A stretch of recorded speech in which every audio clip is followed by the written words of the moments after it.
Hi, everybody. Welcome to my homestead and welcome to my channel. My name is Jared. Today, I'm talking to Eliezer Mischel with Israel 365. We've spoken before, so hopefully you remember the last video that we did with him. He is in Israel right now. Later today, he'll be taking off for the U.S. To give some speeches, but he is in Israel right now, and we're talking because of the horror that's been taking place since Saturday. As you all know, I have not been able to stop watching it, and unfortunately now I have images burned into my brain that will never leave. But I think it's necessary to understand the full impact of what's going on. And so, Ellie, can you tell us what has your experience been since Saturday? Well, first of all, thank you so much for having me on today, and thank you to all of all of your followers, your listeners, everyone who's watching. Thank you for being a part of this, for not turning away and ignoring and trying to tap into the horror that we're living through right now. It's so important that we Is know your that we're not family and alone. your loved ones, are they all okay? I meant to ask that like right away. Uh, so thank God my family is okay. I'll tell you in just a moment, what our experience has been, but I have my younger sister. Her husband is at the front. My niece was married a couple of weeks ago, and her new husband is at the front. It's all hands on deck. Sons, fathers. They're calling up people in their 40s. Like that's how bad this is. They haven't had a call up like this of hundreds of thousands of reservists for decades and decades. We haven't had anything like this. That's how bad it is. Um, we basically, Saturday morning was supposed to be one of the most joyous days of the year, Mm-hmm. the Simchat Torah holiday, which is the final day of the Feast of Tabernacles. It's traditionally a tremendously joyous time. I was actually leading the service in the synagogue. I was the cantor, I guess would be the word, when the first siren went off. Everybody ran. A siren means that there are rockets that are coming to our area, and you have about a minute or so to get to a bomb shelter. So I happened to live next door to the synagogue, and I ran home with about 20 people following me because I'm right next door, and they all ran into my house. My wife and my daughters were still in pajamas, and they all in my son's room, which is the bomb shelter room, and we packed in 25, 26 of us into that little room until the siren went off. So we live in such a crazy world here in Israel that somehow that's somewhat normal. So when the danger passed, we got up and we went back to the synagogue. We continued the service, and then 10 minutes later, 15 minutes later, another siren went off, and again we ran back to my house. And one of my daughters in particular, is very anxious, very sensitive, and she's sobbing, having panic attacks. And this is something she's basically been off and on crying ever since Saturday morning, and here we are Tuesday afternoon in Israel. It's crazy. So, and this is happening all over Israel. We've had several more times that we've had to run into the bomb shelter. But the truth is, the rockets are not the story this time, even though several people have been killed, and rockets are very tough. But what happened, the nightmare that happened in the south, in southern Israel, is something which I don't know how else to describe it other than it really is our worst nightmare. Um, a good friend of mine, Rabbi Doron Perez, he is the head of the World Mizrahi movement. Which is like religious Zionism, originally from South Africa. One of his sons was wounded in the leg, but thank God he's okay. His other son is missing and is presumed to be among the captives Oh that Hamas no. has taken. You can even try to imagine what it's like for a parent. They are now, we know that Hamas is ISIS. They are beheading soldiers. They're raping women. I don't want to be too explicit here, but I also want everyone to understand what's going on here. What we're seeing here is a brutality that is even worse than what the Nazis ever did. It's hard to even describe. There are so many videos online of these terrorists laughing as they murder elderly Holocaust survivors. There's a woman here in Israel who discovered that her grandmother was killed because the terrorist murdered her grandmother, then took the grandmother's phone and took a picture of the dead grandmother and put it on the grandmother's Facebook account. I saw that on The Twitter. I saw her talking about that. Oh my gosh. Yeah. the horrors are beyond. Whole families, little children have been slaughtered. what we're seeing now, 900 plus Israelis have been murdered. 900 plus. This is a country of about a total of 9 million people. You know, everybody here knows someone who has been murdered or injured or captured, or many people like that. Our neighbor's son was just killed yesterday. He was, I mean, just this incredible athlete and smiley, and he ran to the front as a soldier. 19 years old. Everybody ran from here from the holiday. They all I was looking around from my porch, and seeing parents all over the neighborhood, because I have a view of much of the neighborhood. Parents hugging their children as they were like heading off to war, and women hugging their husbands again in their 30s and their 40s who are going off to war. And many of them we already know are not coming back, and it is beyond horrible. I don't know what When else. did it become apparent to you that this was different? Because I remember like when this was all starting, I was watching an interview. It was on Twitter. It was like a news interview, and a woman was talking that was in the South was talking about how normally rocket attacks like that's not as bad as what's happening now. And I was like, what do you mean? Because I didn't know what was going on with like them crossing through the border and then capturing people. I was like, what is she talking about? But then as the day wore on, I all the videos started coming out. So how did that play out for you when you realized that? Because I don't know how many like rocket So attacks you did experience since you right. moved there, but yeah. For us, Saturday, it was not only was it a holiday, but it was also Shabbat, and we don't watch TV, we don't go on the internet, we don't use electricity, we don't do any of those things on Shabbat. But in situations like this, once there were several sirens that went off and so on, I got my phone just to make sure that I could be aware of incoming rockets, because ultimately safety and human life comes before the laws of the Sabbath. But it was only little by little over the course of the day that news started trickling in. Horrific news about how they had taken over towns in small in southern Israel, and they were driving through and shooting people on their way to the synagogue, and not they put on IDF, Israeli army uniforms, and then knocked on doors to get people to open up, and then burst in and killed people. Like, I mean, this is the kind of stuff that was going on, and we started hearing rumors about all of this, and we understood slowly that this is not something that we had ever seen before, and I pray that we'll never ever see anything like this again. But all of Israel is in mourning, and I don't just mean that all of Israel is sad. I mean that we're all going to Shiva houses, which is the house of mourners, right? People are mourning everywhere. Enormous numbers of people have been killed. This is our 9/11, and in certain ways, it's even worse. I was there in New York City for 9/11 when it happened. But here, because of the images and the horror that they're doing, it's like ISIS and so on. It's even more sickening than what we saw on 9/11. The devastation is beyond. Nothing like this has happened in Israel's history. More people were murdered this past Saturday than on any day since the Holocaust. More Jews were murdered this past Saturday than on any day since the Holocaust. I think we need to absorb that fact. And right now the world is with Israel, but I predict it here. It's very clear to me that very soon the world will turn against Israel, because Israel is going to be fighting back, and there's going to be, it's never intended, but there will be collateral damage. There will be people in buildings that Israel blows up because there are terrorists there, and that's frankly, when America attacked Afghanistan after 9/11. There were huge numbers of collateral damage. Unfortunately, people who were killed who were innocent. This is what happens with war. None of it's intended. Israel is maybe the most moral army in the history of the world, and yet, it's going to happen.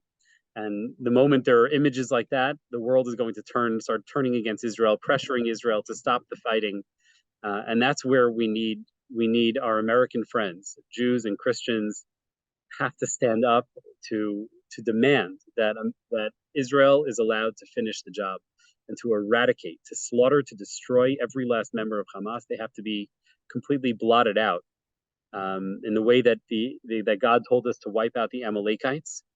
Hamas are the Amalekites of our time, right? If you read the Bible, which I know I know your audience does, Mhm. you read about the Amalekites when they attack the people of Israel, they attack the weak and the helpless, which is exactly what Hamas is doing right now, attacking the weak and helpless. They are wimps, right? These are the lowliest people, filthy, evil, disgusting. They're human animals, which is what Prime Minister Netanyahu called them, and they need to be eradicated. And I'll say it directly: we have to destroy them and wipe them out.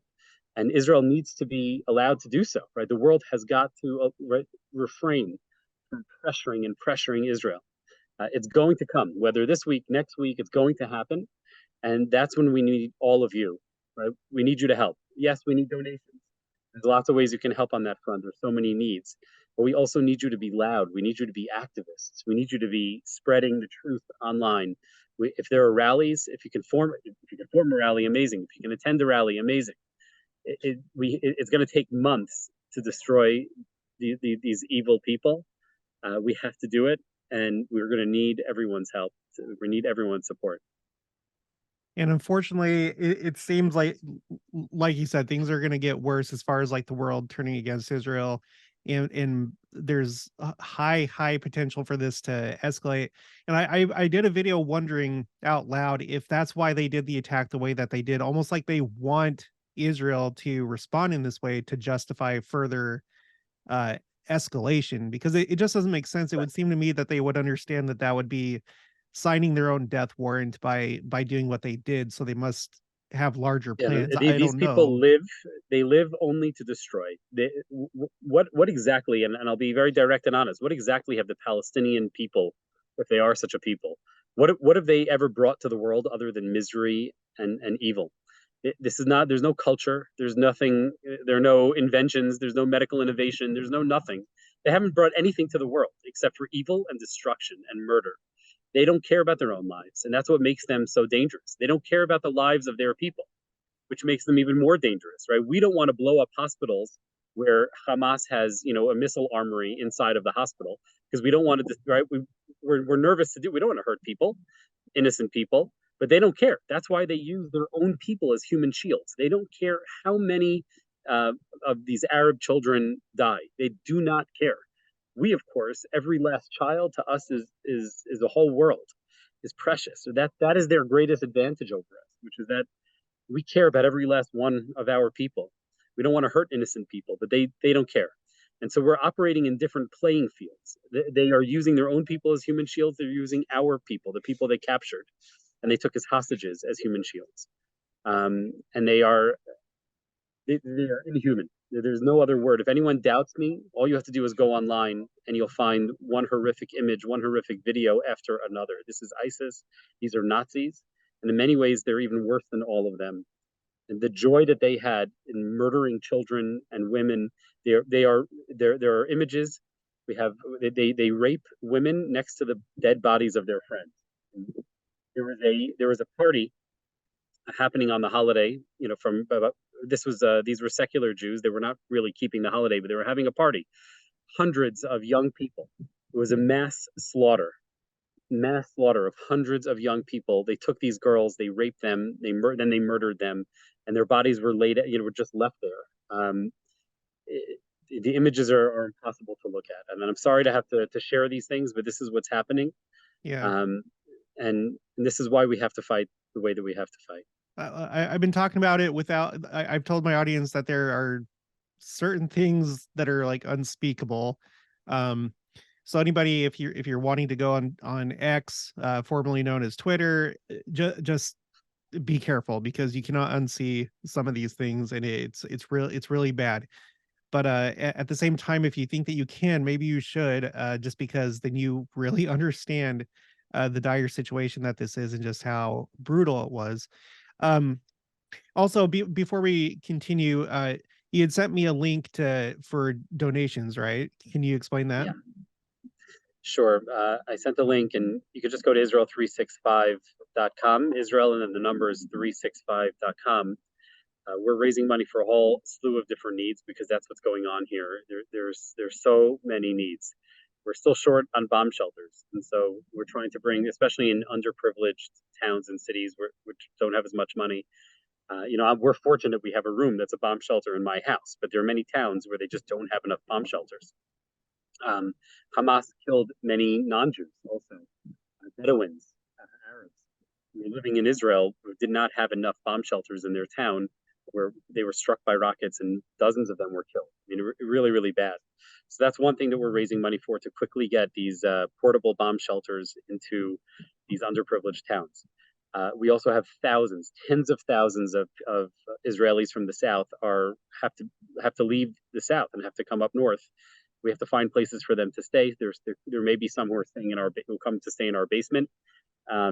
It's crazy. People are displaced. They have so many needs.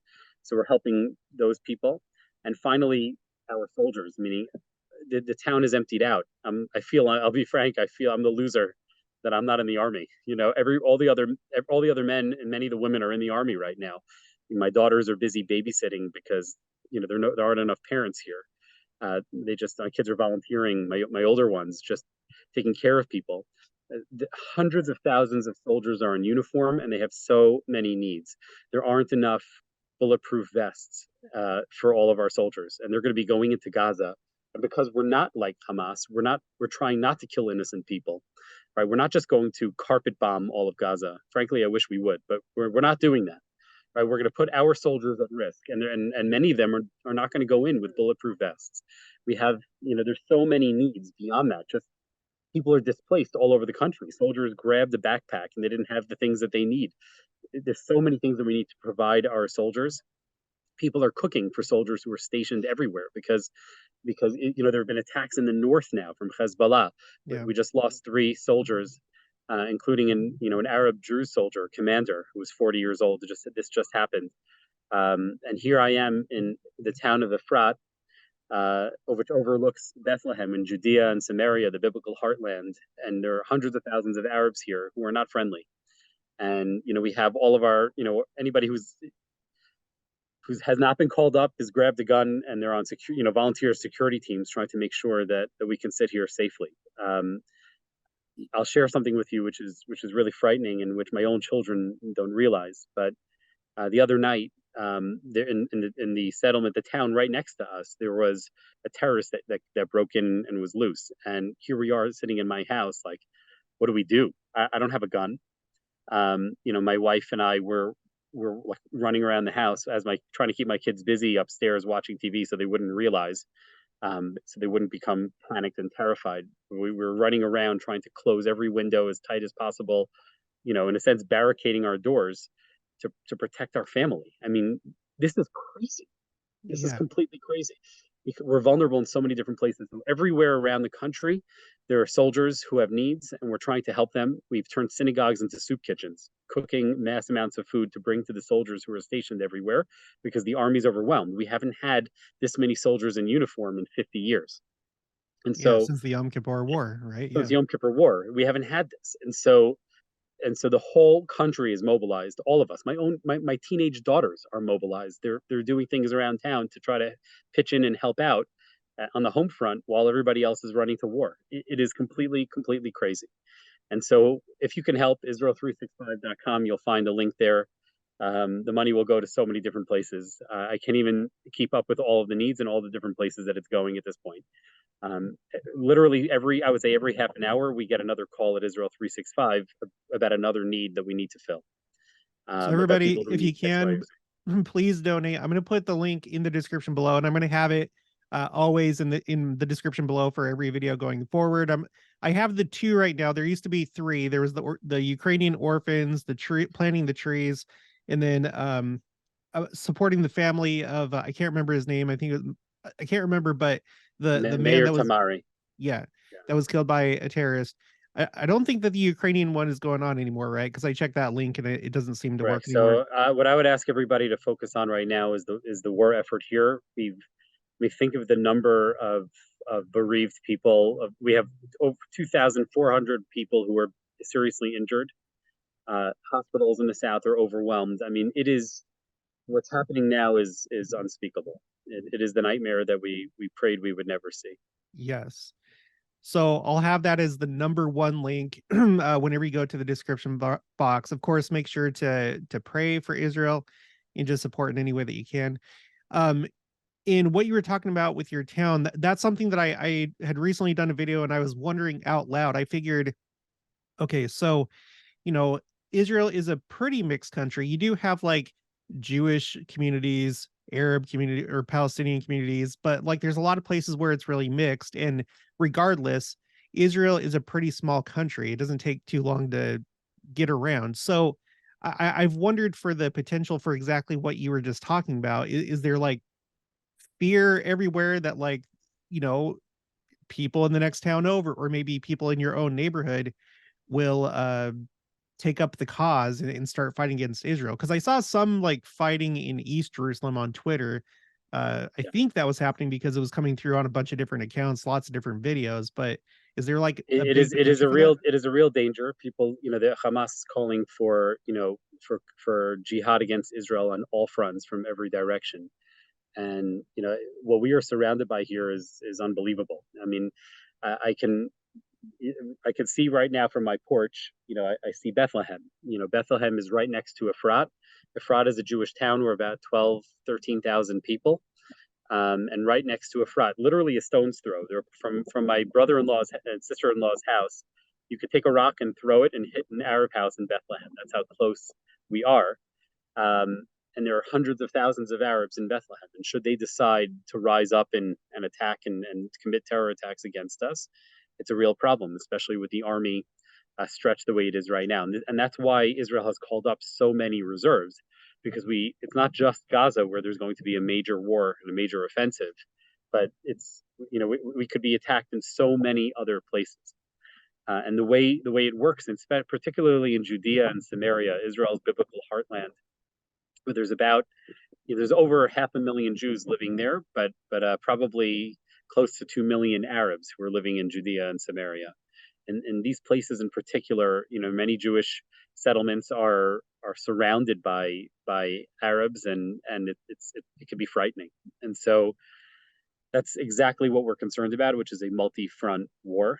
And so that's why my nephew is in Gaza, and my brother-in-law is on the northern border. And we have soldiers all over the place here. And when a siren goes off, the soldiers who are around, they like run into our homes to join us in the bomb shelters. It's hard to explain what it's like. Yeah, it's it's a nightmare, like you said. Um, and I've wondered if like that's another reason why they carried out that first attack, not only to provoke Israel to like cross red lines for other groups, but also to like set an example for future maybe lone wolves or just other groups, like being like, look, this is how we have to do it, because they're talking very seriously from what I've seen about destroying Israel to the point where they've set an example of like, look, we just need to kill them all. I think that's like one of the reasons why they did that, to set the precedent for this Right. war so that If anyone has not realized this until now, it's been clear from the beginning. They've said it explicitly since 1948, since Israel somehow miraculously survived that initial war and declared its independence. And ever since then, Hamas, and not just Hamas, but all of these Arab terror groups have been 100% dedicated, not to creating a Palestinian state, not to recapturing certain areas, of land that they believe is somehow theirs, even though God gave it to us thousands of years ago, and we've been here for thousands of years. Right? That's not their goal. Their goal is to slaughter every man, woman, and child in Israel, and to, as they say, from river to the sea. They want all of Israel. They want every last bit of it, and they want all of us dead. They want us drowned in the Mediterranean Sea. This has always been their goal. They've been explicit about it. They say it every day on Arab television. This is how they raise their children, which is why there's very little hope for peace with these Palestinians. The Palestinian people, this is the fallacy. People think, oh, the Palestinian people are all kind and wonderful and great people, and there's just these terrorists that are causing problems, right? They are celebrating all over the place. They consider this their greatest victory in history, that they slaughtered so many men, women, and children, so many Jews. They were able to kill so many Jews. They're celebrating in the streets, shooting off fireworks. They're handing out candies to their children, and by the thousands, they're celebrating. They do surveys all the time of Palestinians. 75% regularly. It's always at least 75% support murderous terror attacks against Jews. 75%. Over Passover, our neighbors, the D family, right, Leo D, his wife and two of his daughters were slaughtered, and they were celebrating here locally, not far, in Bethlehem. Right, these are the people that we're dealing with.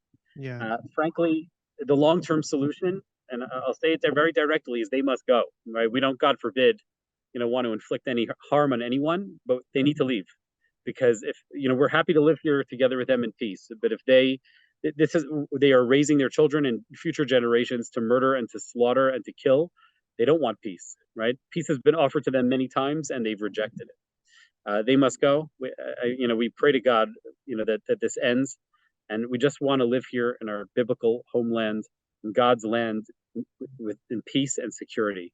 Our job is to be a light into the nations. It says it repeatedly in Isaiah, right? That is our mission. That's all we want to do. We want to be here in peace and bring God's word to the entire world. It's my belief, I do think that the days and weeks, months, who knows how long this will go on for. It's obviously going to be very dark, but I think that ultimately Israel's future is very, very bright, but we just have to somehow get through this. And things are happening very quickly. Everybody, just like every single day, there's new things that are taking place. I had a little bit of chance before I got on with Ellie to kind of get on Twitter and or X now and kind of see like what's going on today. And it's just like every single day it's just like things are happening so fast. So I would encourage you to keep on top of it. I'll do what I can to relay the things that I'm learning in case you don't have time yourself to look it up. But yeah. You made a really important point, which is that this is a very dark day in the history not only of Israel but of the entire world. But God will not abandon his people. He says it explicitly. It says the words in Hebrew are "Ki lo yitosh Adonai et amo." God will not abandon his people. V'nachalato lo ya'azov. Right, he will not leave the land of his inheritance. He is here with us. Netzach Yisrael lo yishaker. The people of Israel are eternal. Right, how many other nations have come and gone? Right? We are still here. We will be here forever until the day the Messiah comes. The Jewish people are not going anywhere. And thank God, unlike 80 years ago during the Holocaust, we are strong. And we now have an army, right? And we're resilient, and we will win. We will defeat these people. But we do need your help. Thank you for your help financially, but thank you also for your help with your activism. We really need your voices. Please, please, please, whatever you can do in whatever way. It could be social media, online activism. Get out there and let people know what's happening.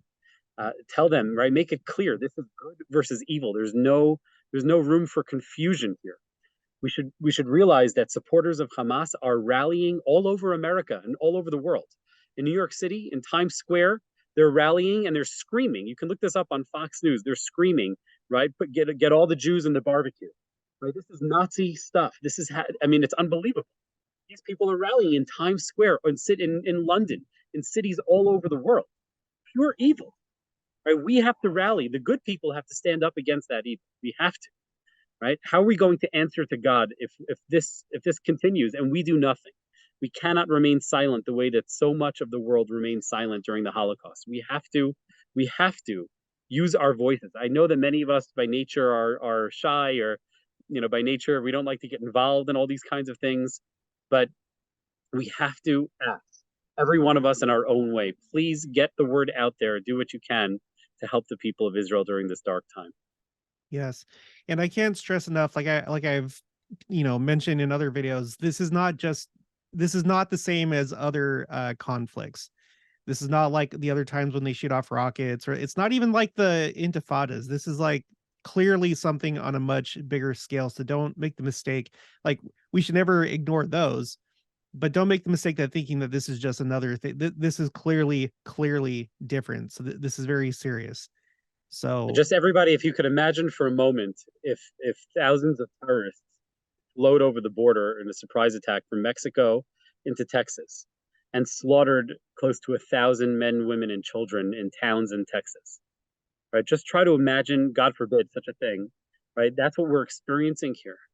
And rockets falling all over, everywhere. I mean, it's unbelievable, right? Israel is the size of New Jersey. That's how small this country is, right? Every town, every city is at risk. There are bombs falling everywhere. It's crazy. It's crazy. And so we need your help.